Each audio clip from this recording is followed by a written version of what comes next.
दोस्तों, आप सभी को तो ये पता होगा, इस दुनिया में हम जिससे सबसे ज़्यादा प्यार करते हैं, जिसको सबसे ज़्यादा अहमियत देते हैं, जिनकी सबसे ज़्यादातर कदर करते हैं, यदि वही इंसान हमारी इज्जत ना करे, हमें भाव ही ना दे, तो हमें कितनी तकलीफ़ और दुख होता है।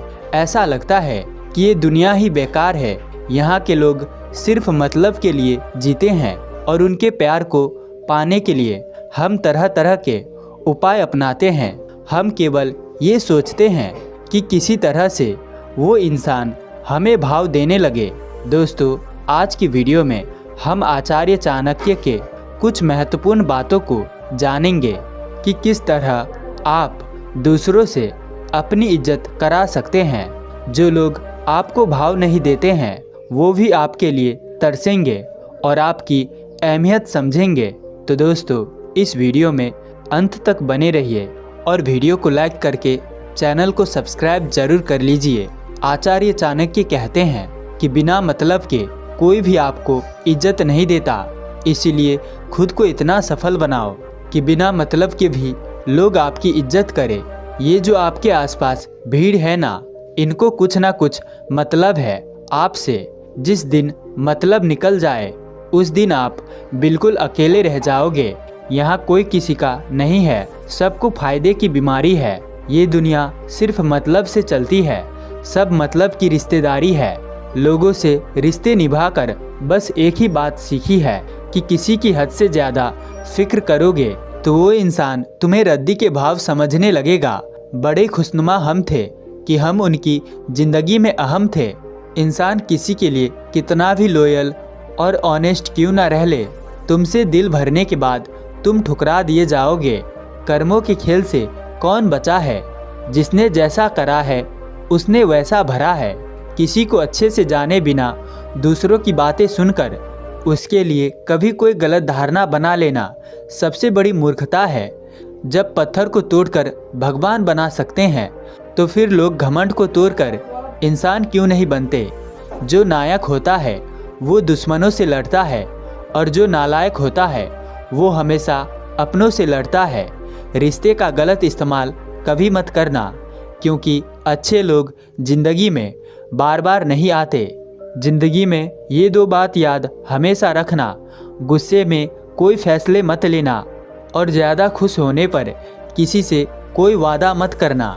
सबका हमदर्द बनने वाले इंसान को ही उसके दुख में कोई हमदर्द नहीं मिलता। इंसान से गलती हो जाए तो सुधर सकती है, लेकिन अगर इंसान ही गलत हो जाए तो वो कभी नहीं सुधरता है।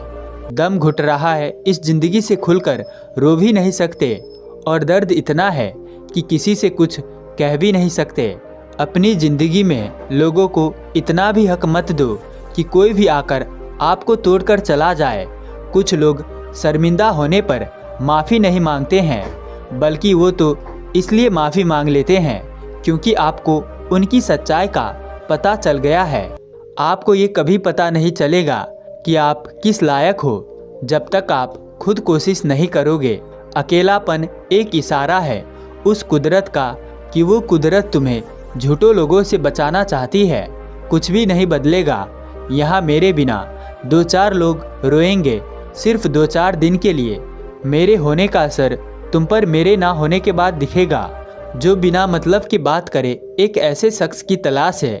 मुझे नौकरी सपनों में देखने के लिए ठीक है, लेकिन उन सपनों को जीना है तो मालिक ही बनना पड़ेगा।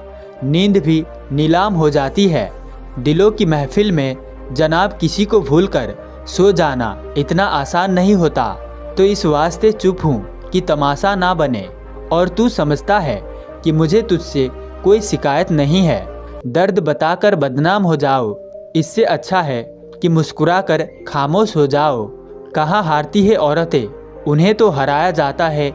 लोग क्या कहेंगे ये कह कर उन्हें डराया जाता है। जो व्यक्ति स्पष्ट साफ सीधी बात करता है, उसकी वाणी तीव्र एवं कठोर होती है, लेकिन ऐसा व्यक्ति आपको कभी धोखा नहीं देता। तकलीफ तो मुझे भी होती है, मगर ये बात हौसला देती है कि जब तुम रह सकते हो मेरे बगैर, तो मैं क्या नहीं रह सकता। जो नसीब में नहीं है वो रोने से भी नहीं मिलता। किसी को धोखा देकर खुश मत होना, जब कर्म का चक्कर घूमकर वापस तुम पर आएगा तो तुम कहीं के भी नहीं रहोगे। क्या लूटेगा जमाना खुशियों को हमारी, हम तो खुद अपनी खुशियाँ दूसरों पर लुटा कर जीते हैं। रफ्तार दुगनी हो जाती है जब जिंदगी दाव पर लगी होती है। जरूर मुकरे होंगे लोग जुबान देकर, वरना कागजों की जरूरत नहीं पड़ती। जमाना जब भी मुझे मुश्किलों में डाल देता है, लेकिन मेरा रब हमारे रास्ते निकाल देता है। हम बदले बिल्कुल नहीं, बस समझ चुके हैं ये दुनिया कैसी है। छोड़कर जाने वालों ने एक बात सिखाई है कि आने वालों को औकात में रखना। समय एक नदी की तरह है, हम एक ही पानी को दोबारा नहीं छू सकते, क्योंकि जो धारा बह चुकी है वो फिर कभी नहीं आएगी। मर्द अगर हाथ छुड़ाकर जाना चाहे तो हाथ बढ़ाकर रोक लो, क्या पता रुक जाए। लेकिन औरत अगर हाथ छुड़ाकर जाना चाहे तो कभी मत रोकना, क्योंकि वो हाथ छुड़ाने से पहले ही जा चुकी होती है। बुरा इस बात का नहीं लगा कि तुम्हें कोई और अच्छा लगता है। दर्द तब हुआ जब हमें नज़रअंदाज किया गया। किस्मत भी उसी को बादशाह बनाती है जो खुद कुछ करने का हुनर रखता है। बरसों पुराना टूटा रिश्ता भी जुड़ जाएगा, लेकिन शर्त है उस व्यक्ति को आपकी ज़रूरत होनी चाहिए। किसी का धन देखकर नहीं, उसका मन देखकर उससे जुड़ना चाहिए। जिनके ऊपर जिम्मेदारियों का बोझ होता है उनको रूठने और टूटने का कोई हक नहीं होता। कोशिशें इंसानों को पहचानने की है। यहाँ ज़रूरत के हिसाब से सब नकाब बदलते हैं। अपने गुनाहों पर 100 पर्दे डालकर हर शख्स कहता है कि ज़माना बहुत ख़राब है। वक्त भी बदलता है, चीज़ें भी ठीक होती है, लेकिन हम पहले जैसे ही रहे।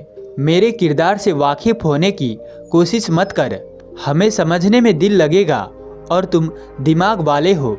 एक बुद्धिमान व्यक्ति कभी भी बुद्धिमान होने का दावा नहीं करता, और एक मूर्ख व्यक्ति कभी भी ये नहीं मानता कि वो मूर्ख है। पूरी दुनिया घूम लो, जो सुकून घर में मिलता है वो और कहीं नहीं मिलता। कड़वा तो लगेगा पर हकीकत है जनाब। आज के दौर में लोग औकात देखकर ही रिश्ते बनाते हैं।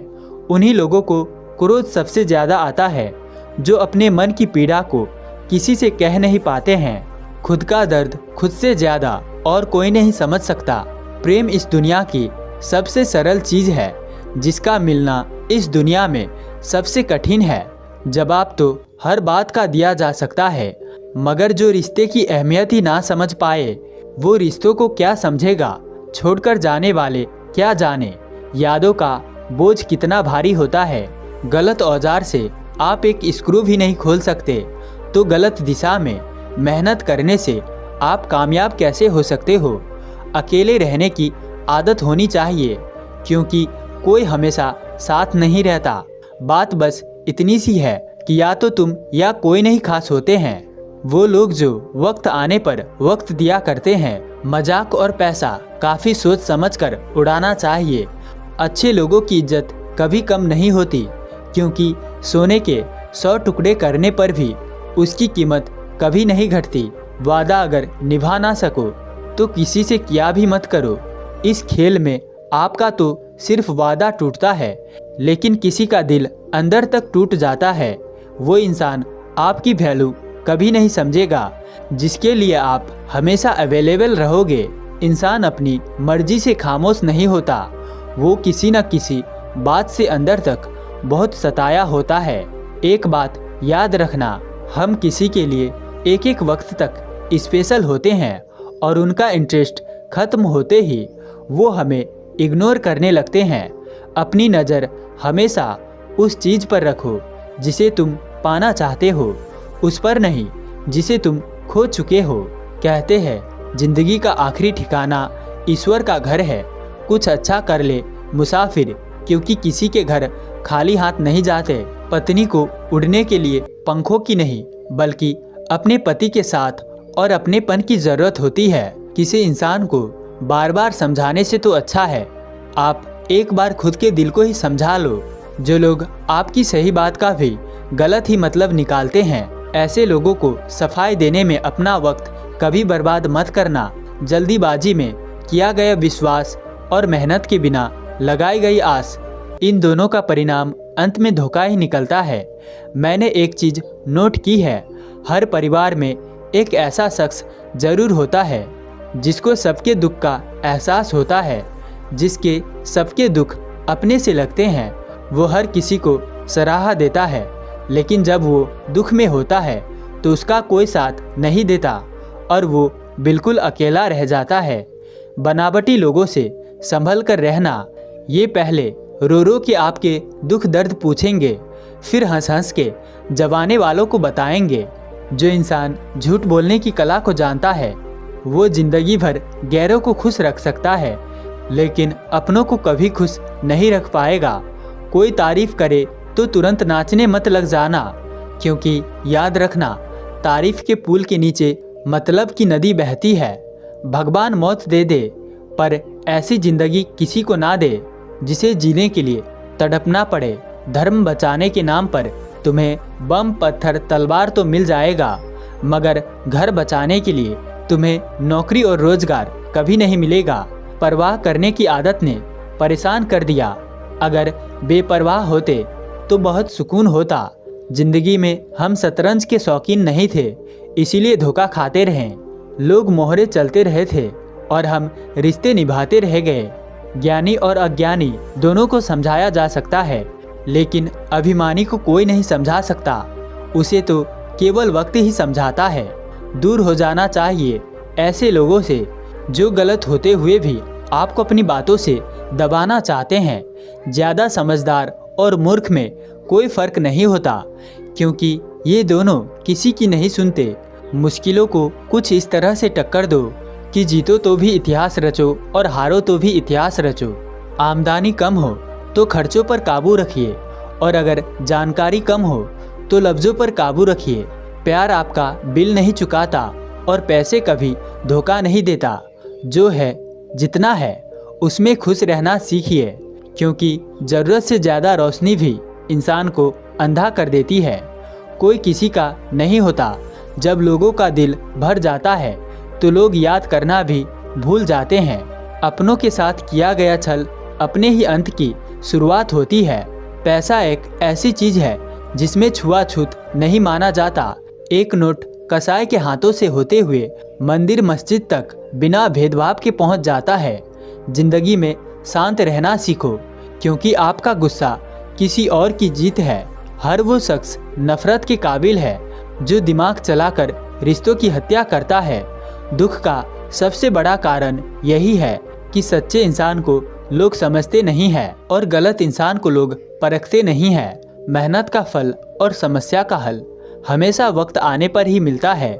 लोग हमारा उस वक्त यकीन तोड़ते हैं जब हम खुद से भी ज़्यादा लोगों पर भरोसा कर बैठते हैं। सच भी कभी कभी बेबस नज़र आता है। जहाँ चार झूठे हो वहाँ सच हार ही जाता है। चारपाई कमाने के चक्कर में इंसान कब बूढ़ा होकर खुद चारपाई पकड़ लेता है पता ही नहीं चलता। रिश्तों की बाजार में वही इंसान हमेशा अकेला रह जाता है जो दिल और जुबान का साफ होता है। याद रखना, जो आपको रुला सकता है वो आपको भुला भी सकता है। जिसमें सच बोलने की ताकत होती है, सबसे ज़्यादा नफरत की ज्वाला का शिकार भी वही होता है। लोग निकाल रहे थे मतलब अपना, और हम खामखा उसे प्यार समझ बैठे। जहां आपको इज्जत और वक्त भी मांग कर मिले, उस रिश्ते में रहना बिल्कुल भी ठीक नहीं। बुरे वक्त में साथ छोड़ने वाले ही सिखाते हैं कि कोई भी रिश्ता हमेशा के लिए नहीं होता। आप गलतियां माफ़ कीजिए, लेकिन बेइज्जती कभी नहीं। जैसे पैसों की कदर करते हैं वैसे ही अच्छे और सच्चे लोगों को भी करो, क्योंकि पैसा तो बहुत मिल जाएगा पर अच्छे लोग ज़िंदगी में दोबारा नहीं मिलेंगे। दुश्मनी मंजूर है, लेकिन किसी की गुलामी करना हमारे असूलों के खिलाफ है। एक बात याद रखना, बोले गए शब्द, बीता हुआ वक्त और टूटा हुआ भरोसा कभी वापस नहीं आता। मैं भी तलाश में हूँ किसी अपनों की, जो कोई तुमसा हो पर किसी और का ना हो। जीवन का कठिन दौर तब शुरू होता है जब आपकी आवाज़ किसी को चुभने लगे, तो तोहफे में उसे अपनी खामोशी दे दो। सफ़र जिंदगी का अब ठीक नहीं है। हाँ, मैं ठीक हूँ, मगर कुछ जो है ठीक नहीं है। जो रिश्ते सच में गहरे होते हैं वो अकेलेपन का शोर नहीं मचाते। हमेशा याद रखना, जीभ कभी नहीं फिसलती। सच तो ये है कि जो दिमाग में चल रहा होता है वो हमेशा जीभ पर आ जाती है। कुछ चीज़ें अकड़ की वजह से नहीं बल्कि आत्मसम्मान के लिए भी छोड़नी पड़ती है। रिश्ता वही खास होता है जिसमें कोई दिखावा नहीं होता। आप चाहे किसी के लिए अपना वजूद भी दांव पर लगा दो, वो तभी तक आपका है जब तक आप उसके काम के हो। जिस दिन आप उसके काम के नहीं रहोगे या कोई गलती कर दोगे, उस दिन वो आपकी सारी अच्छाइयाँ भुलाकर आपको अपनी औकात दिखा देगा। आजकल की मोहब्बत के कुछ यूँ फसाने हैं जो जितना झूठ है लोग उसके उतने ही दीवाने हैं। बुरे वक्त में भी एक अच्छी बात होती है, जैसे ही आता है ना तो फालतू के लोग आपकी ज़िंदगी से अपने आप निकल जाते हैं। बुरा वक्त तो एक दिन बदल जाएगा, लेकिन बदले हुए लोग हमेशा याद रहेंगे। हम वो है जो हमारी सोच ने हमें बनाया है, इसीलिए इस बात का ख्याल रखो कि आप क्या सोचते हो। जो लोग तन्हाई पसंद करते हैं ना, उन्हें समझना आसान नहीं होता। शुक्र है कि परिंदों को नहीं पता कि उनका मजहब क्या है, वरना आसमान से भी खून की बारिश होती। हम सब एक दिन महज एक याद ही बनकर रह जाएंगे, इसीलिए कोशिश करना कि एक अच्छी याद बनकर इस दुनिया से चले जाएं। लापरवाही भली है, जनाब परवाह करो तो लोग सस्ता समझ लेते हैं। मिट्टी का गीलापन जिस तरह पेड़ की जड़ों को पकड़ कर रखता है, ठीक उसी तरह शब्दों का मीठापन रिश्तों को पकड़ कर रखता है। जीवन की किताब का हर पन्ना बेमिसाल है, कुछ में उनकी आरजू है और कुछ में उनका ख्याल है। मेरे रिश्तेदारों ने मुझसे कहा कि खूब तरक्की करना, फिर मैंने उनसे पूछ लिया कि क्या आप मेरी तरक्की सह पाओगे। खामोशी से भी नेक काम होते हैं। मैंने देखा है पेड़ों को छाप देते हुए घमंड और पेट जब ये दोनों बढ़ते हैं तो इंसान चाहकर भी किसी को गले नहीं लगा सकता। जिस प्रकार नींबू के रस के एक बूंद हजारों लीटर दूध को बर्बाद कर देती है, उसी प्रकार मनुष्य का अहंकार भी अच्छे से अच्छे रिश्तों को खत्म कर देता है। दोस्तों, आज की दौर में चाय एक ऐसी चीज बन गई है कि इसके बिना कुछ भी नहीं है। कभी भी आप जाओ तो आपको सबसे पहले चाय परोसी जाती है और लोग चाय के लिए इतने दीवाने हैं कि वो खाना खाए बिना रह सकते हैं, लेकिन चाय के बिना तो बिल्कुल नहीं। लोग चाय छोड़ना तो दूर, इसको कम करने को भी राजी नहीं है। लेकिन दोस्तों, आप हैरान होंगे इस बात को जानकर कि कुछ ऐसी छोटी छोटी बातें हैं जिन्हें अगर हम चाय बनाते समय ध्यान रखते हैं तो ना सिर्फ चाय के नुकसान काफ़ी हद तक कम हो जाते हैं, बल्कि ये चाय ब्लड प्रेशर, डायबिटीज, पेट की चर्बी और दिल की बीमारियों को भी कम करने में फ़ायदा कर सकती है। इसीलिए अगर आप चाय के शौकीन हैं या फिर नियमित रूप से चाय पीते हैं तो इस वीडियो को आखिर तक जरूर देखें, जिससे आपको सही जानकारी मिले कि रोज चाय के कितने कप आप पी सकते हैं। चाय बनाते समय किन चीज़ों का ध्यान रखें ताकि नुकसान ना हो, किस समय चाय बिल्कुल नहीं पीनी चाहिए और कब चाय पीना बिल्कुल सही है। एक बार आयुर्वेद के गुरु के पास एक नौजवान युवक जाता है और वो बिल्कुल कमज़ोर था।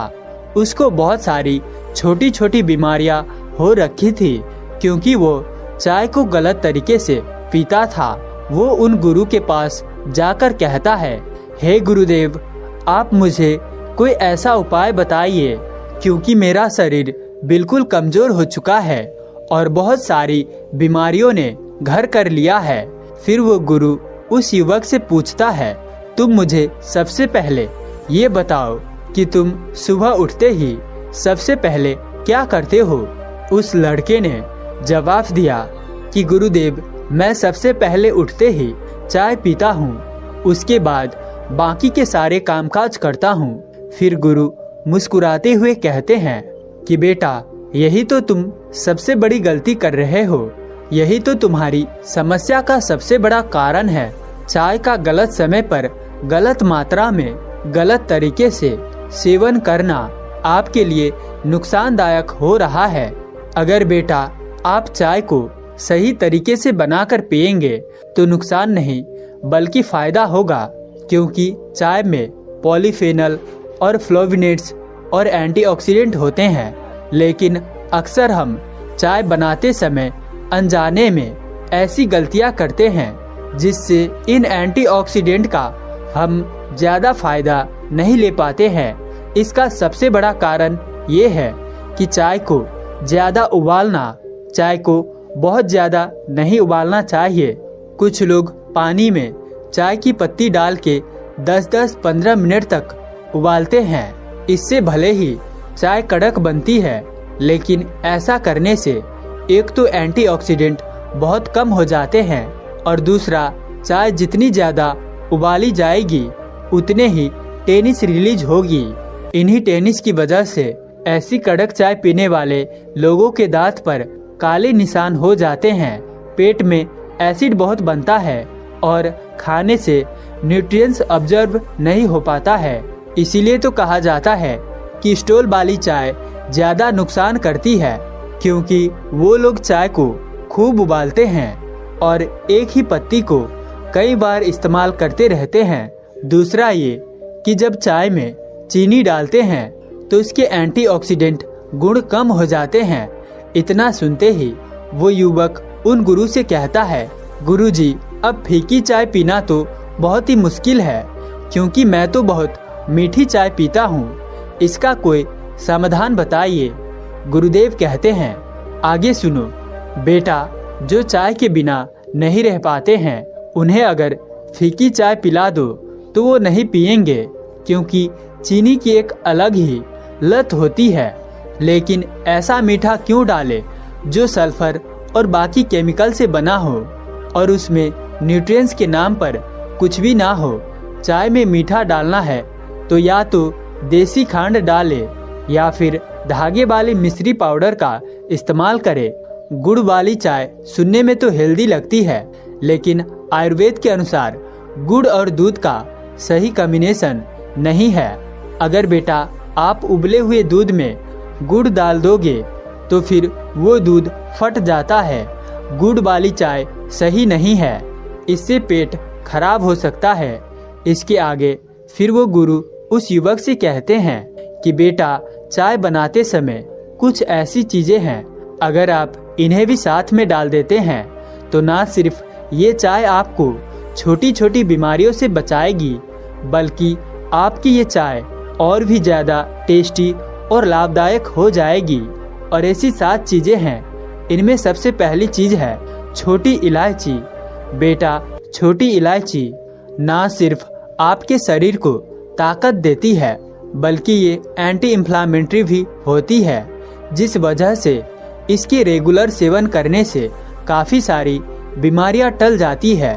बेटा, दूसरी चीज़ है लौंग। आयुर्वेद में इसे लौंग कहते हैं, जिसका मतलब ये होता है कि ये वो चीज़ है जो आपके अंगों को लचकी बना दे, आपके शरीर की छोटी छोटी नाड़ियों को फ्लेक्सिबल बनाता है। बेटा, तीसरी चीज़ है अदरक। शरीर में कहीं दर्द हो या पेट को कम करना हो तो अदरक जरूर डालो। चौथी चीज़ है दालचीनी। अगर ब्लड शुगर ज़्यादा बढ़ती है तो चाय में डालने के लिए दालचीनी से बढ़िया और कोई भी चीज़ नहीं है। जैसे कि इसके नाम से पता चलता है कि ये थोड़ा मीठी होती है। बेटा, पांचवी चीज़ है आपको चाय में डालनी है, उससे आपको बहुत ही फायदा होगा। वो है मुलेठी। चाय में डालनी है, लेकिन उसकी काट है मुलेठी, जो कि अंदर की नसों को मॉइस्चराइजर करती है। बाकी लंग्स के रिलेटेड कोई भी दिक्कत हो तो उसे मुलेठी जरूर डालनी चाहिए। बेटा, छठी चीज़ है सौंफ। जिन लोगों को एसिडिटी रहती है, खट्टी डकार आती है या पेट में अल्सर हो, उन्हें चाय में सौंफ डालना शुरू कर देना चाहिए। मोटी वाली सौंफ पतली वाली सौंफ से बेहतर होती है, तो आपको यही डालनी है। फिर आगे वो गुरुजी कहते हैं कि अगर आपको किसी भी व्यक्ति को दिल से संबंधित कोई भी प्रॉब्लम है, जैसे ब्लड प्रेशर या फिर कोलेस्ट्रॉल बढ़ता हो, तो 7वीं चीज़ आपको चाय में ज़रूर डालनी चाहिए, और वो है अर्जुन की छाल। अर्जुन की पेट के तने से खुद थोड़ी सी छाल लेकर आए और थोड़ी सी मात्रा में अपनी चाय में डाल दे। इसका टेस्ट तो आपको पता नहीं चलेगा, लेकिन ये फ़ायदा बहुत कर जाएगी। इसके आगे वो गुरुजी कहते हैं कि बेटा, इनमें से कुछ चीज़ें ठंडी है और कुछ चीज़ें गर्म है। बाकी ज़रूरी नहीं है कि आप एक साथ ही सारी चीज़ें डालें। आप अपने हिसाब से जो भी आपको सही लगे वो डाल सकते हैं। लेकिन जब आप एक साथ सभी चीज़ों को अपने चाय में डालेंगे तो ये बहुत ही लाभदायक चमत्कारिक बदलाव आप अपने शरीर में पाएंगे। ये स्वास्थ्य के दृष्टिकोण से भरपूर है। फिर गुरुजी कहते हैं, हम चाय के फायदों के बारे में बात करते हैं तो हमें यही देखने को मिलता है कि काली चाय और हरी चाय यानी कि ब्लैक और ग्रीन टी सबसे ज़्यादा फायदेमंद होती है। ये चाय ऐसी होती है जिनमें ना तो चीनी डाली जाती है और ना ही दूध डाला जाता है, क्योंकि विज्ञान का मानना है कि अगर आप चाय में दूध डालते हैं तो इससे चाय के एंटीऑक्सीडेंट कम हो जाते हैं। लेकिन बेटा, हमारे आयुर्वेद के अनुसार भले ही दूध डालने से थोड़े एंटीऑक्सीडेंट कम होते हैं, लेकिन क्योंकि चाय गर्म और रूखी स्वभाव की होती है तो दूध डालने से वो बैलेंस हो जाती है। क्योंकि एक तो दूध ऑयली होता है और दूसरा कि इसकी तासीर ठंडी होती है, इसीलिए थोड़ा दूध डालना ठीक है। अब कुल मिलाकर देखें तो चाय बनाने के लिए आप पैन में सबसे पहले पानी डालें। अगर आप 1 कप चाय बना रहे हैं तो आप उसमें 1.5 कप पानी ही डालें। अब इसमें छोटी इलायची, लौंग, मुलेठी जैसी 7 चीज़ें जो मैंने आपको बताई थी उसमें से सभी चीज़ें या फिर उनमें से कुछ चीज़ें डालें और उसे उबलने दें। इसे तब तक उबलने दें जब तक पानी आधा ना रह जाए, जिससे सभी हर्ब्स का असर पानी में अच्छे से घुल जाए। अब इसमें चाय की पत्ती डाल दें। चाय की पत्ती डालते ही थोड़ा सा इसमें दूध डालें और जैसे ही दूध उबल जाए आप गैस को बंद कर दें। अब बिल्कुल अंतिम में आप इसमें थोड़ा सा मीठा डालें, फिर इसे छान कर पी ले। बेटा, ये सबसे बढ़िया और फायदेमंद चाय है। इसके आगे वो गुरुजी उस युवक से कहते हैं कि बेटा, हमने ये तो जान लिया कि चाय कैसे बनाएं ताकि वो फायदा करे, नुकसान नहीं। अब हम बात करते हैं कि चाय कब पीनी चाहिए और कब पीनी नहीं चाहिए, और आप एक दिन में कितना बार चाय को पी सकते हैं। बेटा, खाने पीने की चीज़ कितनी भी हेल्दी हो, कितनी भी स्वस्थ वर्धन क्यों ना हो, अगर उनका सेवन गलत समय पर कर रहे हो तो वो आपको नुकसान ही देगा। अब आप पानी को ही ले ले। इसमें तो कोई संशय नहीं कर सकता कि पानी हेल्दी नहीं है, लेकिन जब आप इस पानी को खाना खाने के तुरंत बाद गटगट करके पी जाते हैं तो ये डाइजेशन को स्लो कर देता है। इसी तरह से अगर हम चाय को गलत समय पर पिएंगे तो इससे फायदा तो छोड़ो, नुकसान आपको भयंकर होने वाले हैं। और चाय को पीने के 3 सबसे गलत समय है। पहला, सुबह उठते ही। जो लोग सुबह उठते ही बेड टी पीते हैं वो जल्दी बूढ़े होते हैं। उनके चेहरे पर झुर्रियाँ समय से पहले ही पड़ जाती है। पूरी रात सोने के बाद हमारी बॉडी और ब्रेन को पानी की कमी होती है। ऐसे में हम चाय पी जाते हैं तो इससे बॉडी और भी डिहाइड्रेट हो जाती है। इससे घुटनों की ग्रीस कम होती है और स्किन पर ड्राइनेस आ जाती है और बाल भी रूखे रूखे होने लगते हैं। तभी वो युवक कहता है कि गुरुदेव, मैं सुबह की चाय नहीं छोड़ सकता हूँ, क्योंकि इसके बिना तो मेरी नींद ही नहीं खुलती, इसके बिना तो मेरा पेट ही नहीं साफ होता। इसके आगे वो गुरुजी कहते हैं कि बेटा, एक काम करो, सुबह रोज उठकर चाय बनाने से पहले 1 गिलास पानी पी लो, फिर उसके बाद आप चाय पी लो।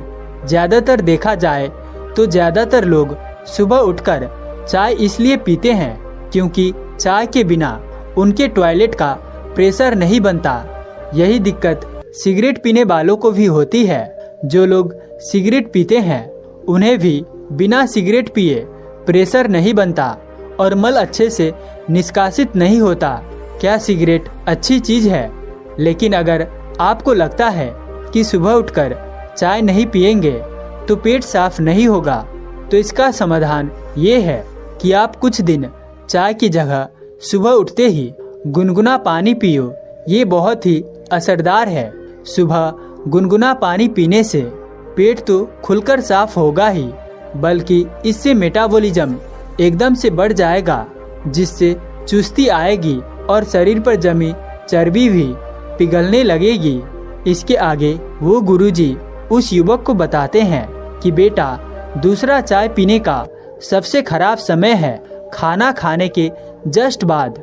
आपने देखा होगा कि काफ़ी लोग सुबह नाश्ता करने के बाद चाय को पीते हैं। ब्रेकफास्ट हो गया या फिर खाना खाने के बाद अगर आप चाय पिएंगे तो मान के चलिए इससे आपके शरीर को आयरन, कैल्शियम, जिंक और विटामिन बी जैसी इम्पोर्टेंट न्यूट्रिएंट्स की कमी हो जाएगी। चाय में मौजूद टेनिन खाने से प्रोटीन को एब्जॉर्ब नहीं होने देता। आप सोचो, आप प्रोटीन भरी दाल तो खाई, भोजन तो ग्रहण किया, लेकिन ऊपर से चाय पी ली तो वो प्रोटीन शरीर पर अच्छे से नहीं लगेगा, जिससे कैल्शियम की कमी होगी और हड्डियां कटकट करने लगेगी। जिंक आपके सेक्सुअल हेल्थ के लिए बहुत इम्पोर्टेंट है, वो भी कम हो जाएगा। आयरन की कमी हो जाएगी तो हेमोग्लोबिन कम बनेगा। कम हेमोग्लोबिन मतलब उन ऑर्गन्स तक ऑक्सीजन कम पहुंचेगी, जिससे सांस फूलेगी और पूरे दिन भर थका थका महसूस होगा। फिर थकान को मिटाने के लिए आप और चाय पिएंगे, लेकिन ये कोई समाधान नहीं है।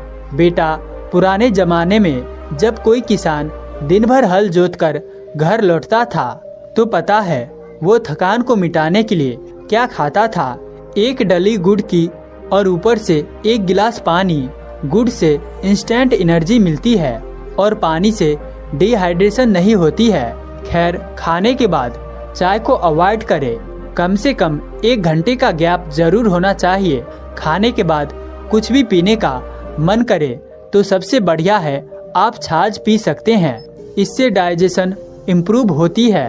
और अगर कुछ गर्म पीना है तो हर्बल टी पी सकते हैं। तीसरा समय जब हमें चाय नहीं पीनी चाहिए और वो है रात का समय। कुछ लोग देर रात या फिर रात को सोने से पहले चाय पीते हैं। अगर आप भी ऐसा करते हैं तो इससे आपको उतनी गहरी नींद नहीं आएगी, क्योंकि ऐसा इसलिए है क्योंकि चाय में कैफीन होता है। भले ही इसमें कम होता है, लेकिन थोड़े से कैफीन का भी असर 6 घंटे तक रहता है। बेटा, जो लोग शाम के बाद चाय पीते हैं उनको नींद आने में 45 मिनट से ज़्यादा लगते हैं और नींद की क्वालिटी भी कम हो जाती है। रात को नींद में बॉडी खुद को रिपेयर करती है। अगर नींद आपको सही नहीं आएगी तो शरीर को वो मौका अच्छे से नहीं मिल पाता है, जिससे फिर कुछ दिक्कत आ सकती है। बेटा, रात को चाय पीने का समय सही नहीं है। रात को अगर आप पीना चाहते हैं तो दूध पीजिए। इसलिए अगर आप चाहते हो कि चाय भी पिए लेकिन नुकसान भी ना हो, तो सबसे पहले सुबह उठते ही, दूसरा खाना खाते ही और तीसरा शाम ढलने के बाद चाय को आप भूल जाइए। इसके बाद वो युवक उस गुरु से कहता है कि गुरुजी, फिर ऐसा कौन सा समय है जब हम चाय पी सकते हैं जिससे हमें नुकसान भी ना हो? इसके बाद वो गुरु कहते हैं कि बेटा, चाय पीने का सबसे सही समय नाश्ता करने के 2 घंटे बाद है और लंच करने के 3 घंटे बाद है। ये सबसे सही समय है। मतलब ये है कि आपने अगर सुबह ब्रेकफास्ट 9 बजे किया तो फिर आप 11 बजे चाय पी सकते हैं, और दूसरा अगर आपने लंच के बाद चाय पिया तो आप 3 से 5 बजे के बीच में आप चाय एक बार पी सकते हैं। ये सबसे बढ़िया समय है और यही इस बात का जवाब है कि हमें दिन में कितनी बार चाय पीनी चाहिए। तो बेटा, दिन में हमें 2 कप चाय ही पीना चाहिए। अगर आप बहुत शौकीन हैं तो आप 3 कप भी पी सकते हैं, लेकिन इससे ज़्यादा अगर आप चाय पिएंगे तो फिर वो ज़्यादा हो जाएगा और ज़्यादा चाय पीने के नुकसान है, ये कोई सुनी सुनाई बात नहीं है। आपने खुद देखा होगा, लोगों को ये कहते सुना होगा कि चाय तो नहीं छोड़ सकते हैं, चाय ना मिलने पर सिर दर्द होने लगता है, शरीर में जान नहीं रहती है। ये एक चाय का नुकसान है। ज़्यादा चाय पीने से शरीर को कैफीन की लत लग जाती है। और ये भी समझिए कि चाय एक एसिडिक फूड है, गर्म है, इसीलिए जो लोग ज़्यादा चाय पीते हैं उन्हें एसिडिटी, सीने में जलन, खट्टी डकार और ऐसी कई तरह के दिक्कत होने लगती है। और यही चाय जब जुखाम और बुखार में पिला दे तो वो औषधि का काम करती है। बेटा, ये इतनी रूखी होती है कि ये दवाई का काम भी करता है। चाय की तासीर अगर 20 किलो दूध में सिर्फ 1 चम्मच अगर चाय की डाल दे तो उस दूध को ना तो आप जमा सकते हैं और ना ही उस दूध से आप थोड़ा सा भी घी निकाल सकते हैं। इसी वजह से जो लोग चाय पीने लग जाते हैं उनके घुटनों की ग्रीस कम होने लगती है और घुटनों में दर्द की शिकायत होने लगती है। इसीलिए बेटा, चाय की क्वांटिटी का ध्यान रखें। सबसे बेहतर होगा अगर आप चाय के लिए जो कप प्रयोग कर रहे हैं उसका साइज ही छोटा होना चाहिए।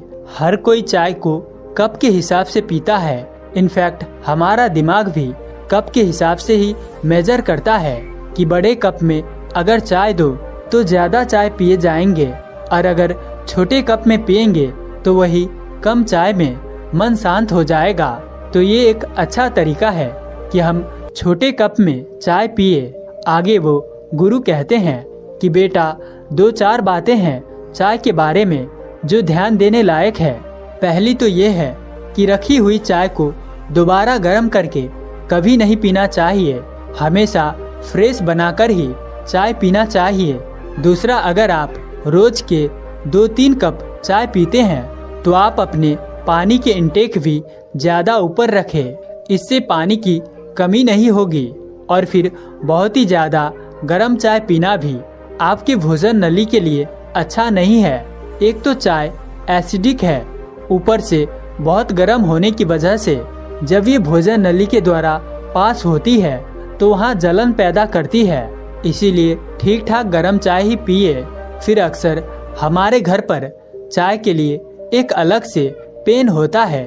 कोशिश करें कि ये पेन एल्युमिनियम का बिल्कुल ना हो, स्टील का हो तो चलेगा, लेकिन सबसे बेहतर रहेगा पित्तल का बर्तन जिसके अंदर में टीन की कलाई होती है। इससे वो कली धीरे धीरे भस्म के रूप में अंदर जाती है और शरीर को फायदा करती है। आयुर्वेद में इसे वंग भस्म कहा जाता है, जो शारीरिक कमजोरी के लिए दवाई का काम करती है। और सबसे अंतिम बात, बेटा, चाय हमेशा अच्छे किस्म की खरीदनी चाहिए ताकि आपको नुकसान ना हो, क्योंकि कई बार हम फायदे के चक्कर में ऐसी चाय खरीद लेते हैं जो बहुत सारे केमिकल से भरी होती है। इसीलिए हमेशा ध्यान रखें, अच्छे प्रकार की चाय ही खरीदे। तो दोस्तों, कुल मिलाकर इन बातों का ध्यान रखकर अगर आप चाय को पिएंगे तो पक्का नुकसान कम और फायदा ज्यादा होगा। एक साधारण बस्ती में अनुभवी मूर्तिकार रहता था। मूर्तिकार घंटों मेहनत करके कुछ मूर्तियां बनाता, फिर शहर जाकर बेचता और ठीक ठाक पैसे कमाता। वक्त के साथ मूर्तिकार बूढ़ा होने लगा। अब वो कम मूर्तियां बनाता और कभी कभार ही शहर जाता, जिससे बिक्री भी कम होने लगी। मूर्तिकार ने जवान बेटे से कहा, अब मेरे हाथ भारी काम नहीं कर पाते, इसीलिए अब तुम मूर्तियां बनाना सीखो ताकि घर का खर्च चलता रहे। बेटे ने पूछा, ये तो पुराने जमाने का काम है, ये सब मैं कैसे सीख पाऊंगा? मूर्तिकार ने कहा, मेरे साथ मूर्तियां बनाया करो, अभ्यास के साथ तुम सीख जाओगे। अगले दिन से ही बेटा काम सीखने लगा और 6 महीने तक पिता का साथ हाथ बटाया।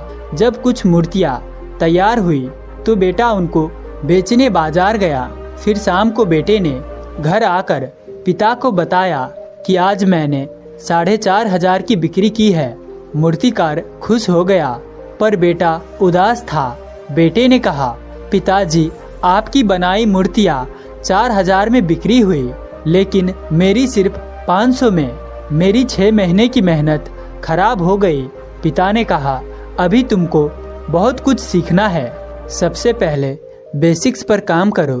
अच्छे से छेनी हथौड़ा चलाना सीखो। अच्छे से मूर्ति का चित्र बनाना सीखो। तुम्हें कल से दोबारा सिखाऊंगा। पिता ने फिर से सिखाना शुरू किया। बेटा में भी बहुत हुनर था। उसने हर चीज को बारीकी से समझा। कुछ मूर्तियां बनाई, फिर बाजार में बेचने चला गया।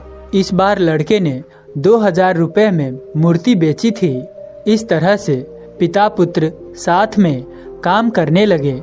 एक दिन लड़के ने घर आकर पिता से कहा, आज मैं बहुत खुश हूँ। आज मैंने आपसे भी ज्यादा में बिक्री की है। आज मैंने पूरे 8000 कमाए हैं। पिता ने खुश होकर कहा, ये तो अच्छी बात है। लड़का उस रात खुशी खुशी सोया। अगले दिन पिता ने उसे सिखाना शुरू किया तो लड़के को चिढ़ होने लगी, लेकिन पिता ने कुछ बोला नहीं। अगले दिन जब पिता उसे फिर सिखाने लगे तो लड़के ने चिढ़ कर कहा, ये तो मुझे पहले से ही पता है। अगर आपको कुछ नया बताना है तो बताइए। लड़के के बदले हुए तेवर को देखकर मूर्तिकार दंग रह गया और उसे अकेले काम करने छोड़ दिया।